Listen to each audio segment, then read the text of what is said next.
Joe Biden, as a president who believes in democracy, faces when the country faces a genuine domestic threat of what amounts to fascism is a very difficult one. Biden sought to address that in his speech last night, and I think he got about halfway there, but he made some important mistakes.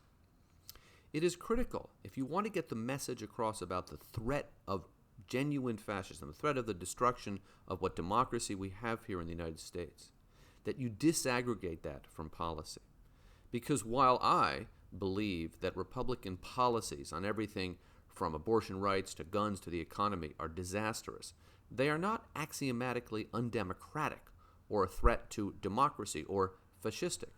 Donald Trump, the people around him, the movement around him, the efforts under Donald Trump and since he left office by the Republicans to weaken and undermine democracy are a threat to democracy and are fascistic.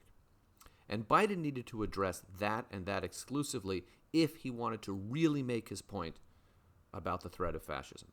And he did that, but he also made what amounted to almost a generic Democratic campaign speech.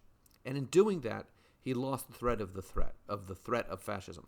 On balance, it was a pretty good speech, but I don't know that it made the important point that it was the statement about fascism and the threat that it represents by what Biden rightly called the MAGA Republicans. I don't think it made that clearly enough because that got buried in what amounted to a laundry list, albeit a good laundry list of Democratic goals, Democratic Party goals, and Democratic Party accomplishments under President Biden.